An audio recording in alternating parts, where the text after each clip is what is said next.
There's a difference between good and great, and that's what you're gonna see. I'm just gonna take matters in my own hands, and I'm not gonna let anything he puts in front of my plate. I'm gonna eat it, whatever it is. I gotta just do it because this is gonna propel, one, my career, and it's gonna propel boxing. I want to make the most memorable nights in boxing. You know, the ones where people go, "God, what a fight, what a night." Something to remember, history made, legacy made. That's why I'm here, so whoever wants it can get it. That's who you are, I have no doubt about it. But I asked a very direct question. This is first thing. He don't know me that well yet. Who do you want? Like, who's the guy? Garcia. Yeah, that's all I want to hear. That's all I want to hear, Dana. That's what I was asking about. Ryan Garcia issued a fierce and unapologetic warning to Conor Benn during a heated live ESPN interview, making it clear he has no doubts about the outcome if they ever clash in the ring.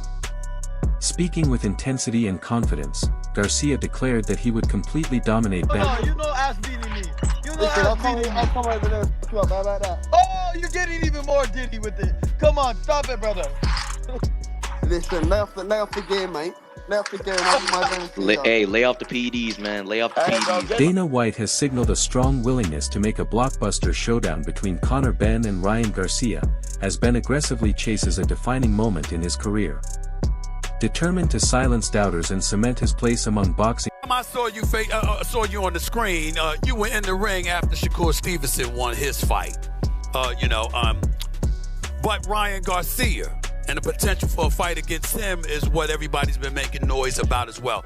Where is your head in regards to that? What fight do you want? What have you told Dana White? Listen, Which fight did you want? We're going to try and make the WBC World title, I'm mandatory for that shot. I've worked hard to get to that shot, but ultimately I'm not sure of options. There's plenty of fighters calling me out, so we'll see what's there. Whatever fight the public want, they can get. I'm here because I want to make the biggest fights possible. But you, Dana, what do you want? Yeah, I agree with everything he said. That's why I'm in the business right now, is to make the fights that people want to see, put on massive. You know what's crazy? So we were together yesterday, and he asked me, this is the state of boxing right now. He says, did you watch my father fight? I said, are you crazy? When your father was fighting, everybody all over the world knew who, the champion was, knew who, when big fights happened anywhere in the world, everybody watched. Boxing was big in America back then. So that is my goal, is to make it that way again. Greg Hackett has come out in firm support of Ryan Garcia ahead of a potential showdown, expressing absolute confidence in Garcia's ability to dominate. He argues that Garcia possesses the speed, precision, and knockout power required to break. At the back and forth, I'm gonna knock you out, and Conor responds that Tank made you quit, Rolly beat your ass, and Luke Campbell dropped you. What you think of that fight if it happens now? I think it's a great fight, but I think if Ryan go out there looking like anything like his last fight, I think he'll stop Conor Benn. I don't think Conor Benn is defensive enough. I like his intensity level, but his defense don't really have no defense. And Ryan's speed gives anybody problems. And then he can punch too. So I think Ryan will stop Conor Benn on some real shit. I think all the 47-pounders will stop him. I think Brian Norman Jr. would stop him. I think Devin Haney would stop him. Whoever at 47. Is it the weight? Because he looked good against you, man. Yeah, I think it could be the weight, but also I think it's just his style. His style is not really that complicated. It's a simple style, and the things he do is simple. He jump in, jump out. You know what I mean? Jump in, jump out.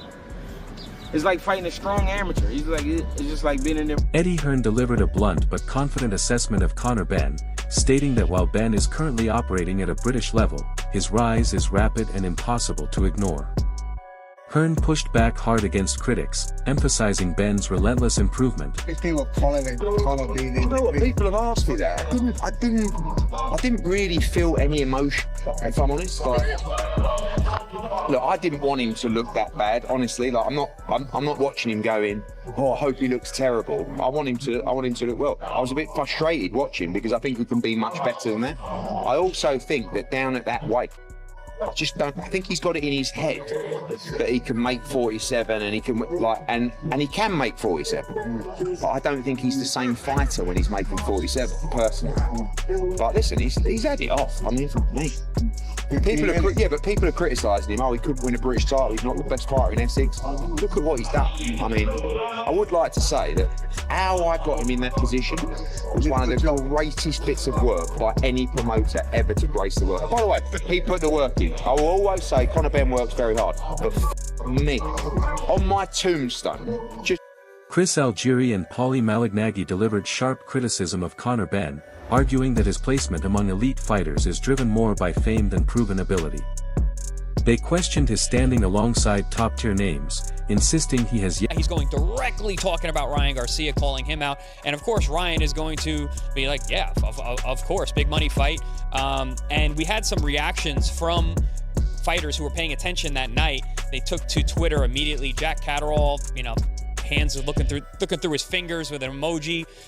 Josh Kelly saying, wow, same kind of situation. Ryan Garcia calling him Conor Bum. Devin Haney saying Conor Benn, stay away. That's what I'm saying. You're putting this guy into the conversation with these guys. That's why they're aggravated and they're annoyed. Well, it's because he calls everybody out. So you're mixing this guy into the conversation he doesn't belong in. These are all guys. All the names you just mentioned, they're all in one conversation. They're all in one room.